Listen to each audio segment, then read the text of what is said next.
Hello, magandang tanghali po sa inyong lahat, mga ikan, mga idol. Yan. Ah, Welcome back to my YouTube channel. Yan po, so nandito po ako this morning mismo sa gawaan ng mga bahay kubo na ito dito sa may pag-ahon ng tulay sa may Bukawi. Yan, dito po ang kanilang pwesto. Dito po matatagpuan yan, yung mga gawaan mismo. Yun, sa may bandang unahan, mayroon na po mga finish project sila doon. Yan, pan-display nila. Yan. Display sa gilid ng karsada. Yan po yung pambenta, mga idol.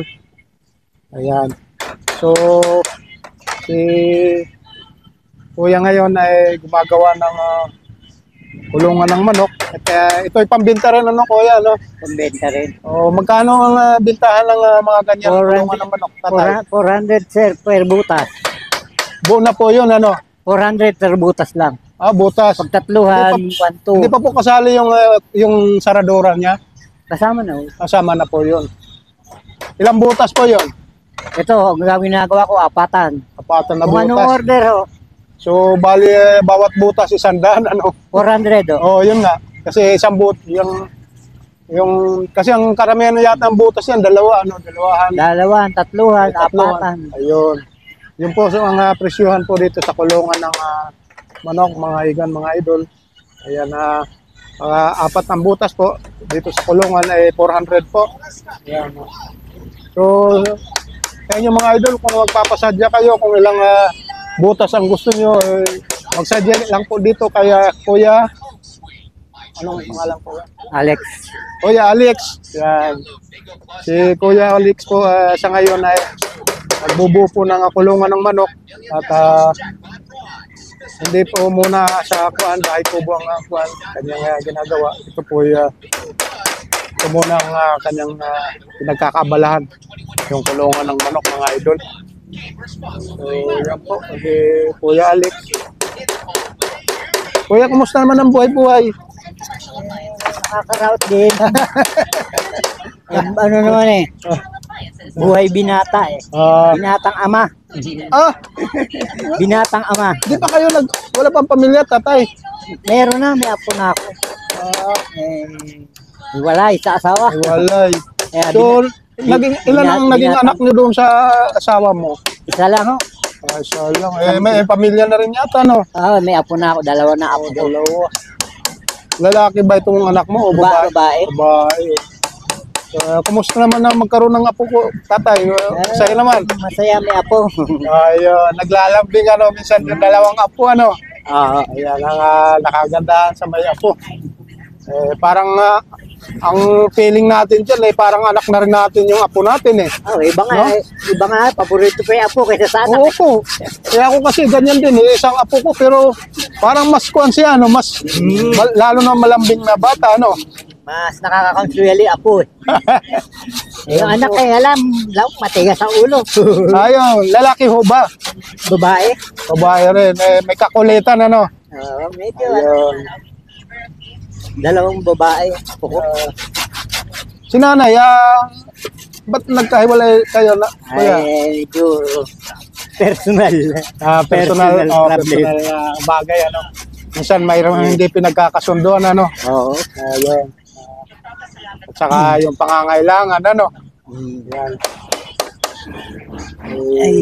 Matagal na rin naghiwalay, tatay. Matagal-tagal na. Meron ng, Taon na?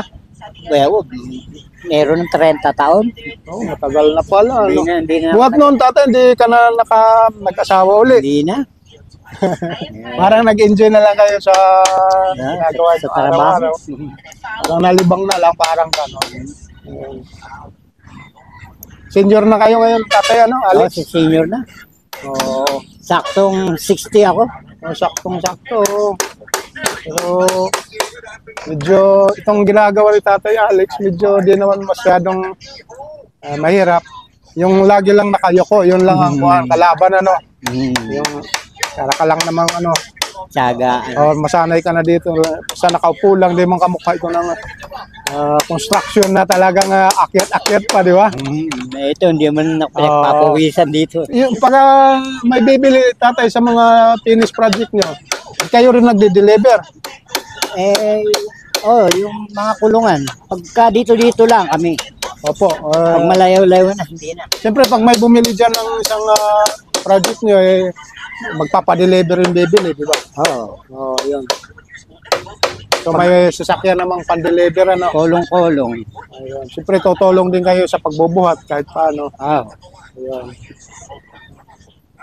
So, yun po mga idol, ang pinagkakabalan niya ni Tatay Alex. Medyo single parent siya, si Tatay. Pero Tatay, kung sakasakali may dumating sa buhay mo na ano, oh, siyempre 60 pa lang kumbaga ano Pwede pa. ha? Pwede pa. Ayun. Yung mga hiwalay din ano, Tatay, ano? Oo. Kapwa din natin mga kababayan na mga single mom, yan. Sabi nga ni Tatay Alex po, pwede pa naman daw. Depende sa pag-uusap. Basta nagkasundo. Kung talagang magkakasundo kayo sa araw-araw na pamumuhay. Kasi dito sa pagsasama, kailangan magpagkakasunduan kayo talaga sa bilang mag-asawa. Ayan.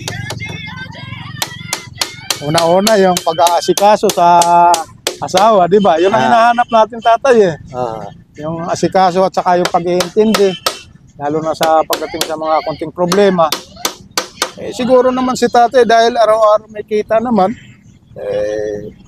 Ayan po, mga single mom, si Tatay Alex, sakaling may darating, bakit hindi? Ayan, mga idol.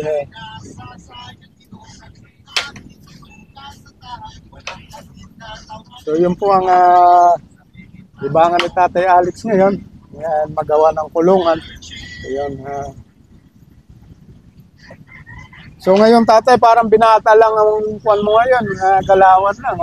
Wala nang kuwan Buhay Laki na yung anak mo Buhay binata. Oo. Parang ayan, nanay. Ayan, salamat po. Nanay, kumusta, Nay? Ayan. Ayan, si nanay. Na-interview ko lang si Tatay ko, sandali po. Dati po akong nag-vlog kay Kuya Edgar doon. Kuya Romeo vlog. Romeo vlog. Okay, ayan. Ayan, salamat ate sa ayan. Umaya po mga 6 o'clock nandoon na si Tatay. Sa YouTube po ito. Tsaka sa Facebook. Ayan. Ayan po mga napahintula ako dito kay Tatay para kunting interview. Pahinga. Galing din po ako ng Philippine Arena. Ayan. Namasyal ako doon. May vlog din yung napakagandang lugar natin ng Philippine Arena. Yan ang pinalikan ko. Ayan, yan siya po. Yan, ako po yun. Ayan. Salamat sa pag-suporta, nanay. Alate, mapapanood mamaya. Mamaya po mga 6 o'clock, Nay. In-interview ko si Tatay, pwede daw kung mayroon daw ano sa kanya na magpakilala na sa mga single mom. So, pwede pa daw siya. Kasi 60 pa lang naman si Tatay, ano. Oh. Kaya pa, Tay, kaya no? Ebra pa. Oo, kayang-kaya pa yan. Sige, salamat po ate sa follow mo, suporta, yan. Ingat po kayo.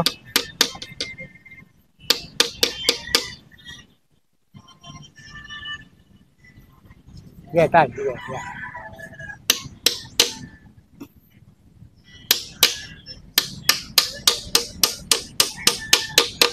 Okay, thank you. Ayan. Okay na.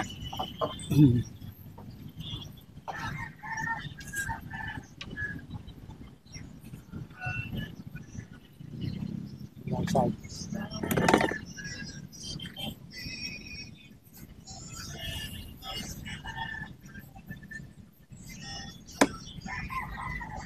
Yan naman pagka nagkapit-kapit na, ano, matibay na. Matibay na. Sandos lang po. Ayan.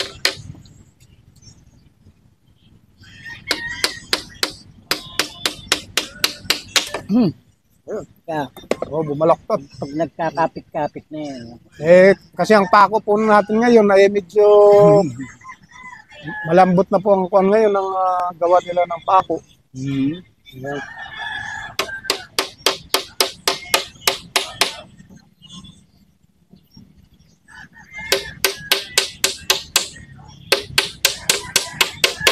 Ayan. Ayan. Thank you. Yung isa naman. So yun po mga idol. Ako'y nagpapasalamat na rin po kay Kuya Alex at kahit paano pinaunlakan niya ako sa pag bubuo nitong kulungan ng manok. Okay. Yan. At maraming salamat na rin po sa ating mga taga-subaybay dyan. At yan po, ating mga taga-suporta dyan. Araw-araw ay naka-subaybay sa aking mga videos. Maraming salamat po sa inyo lahat. Sa mga kapatid po natin na OFW dyan. Yan. Mag-iingat po kayo palagi at sana ligtas kayo sa anuman na kapamakan o mga karamdaman. Yan. Mag-iingat po kayo mga idol. So, hanggang dito na lang po itong vlog ko. Maraming salamat po sa inyo. Sana huwag kayong magsasawang suporta sa akin mga naunang vlog at ngayon mga narating pang vlog. Yan, abangan niyo po ito mga idol. Maraming salamat po sa inyo. God bless na rin po at mag-ingat po kayo palagi. See you na rin po sa ating next vlog. Thank you. Yan po.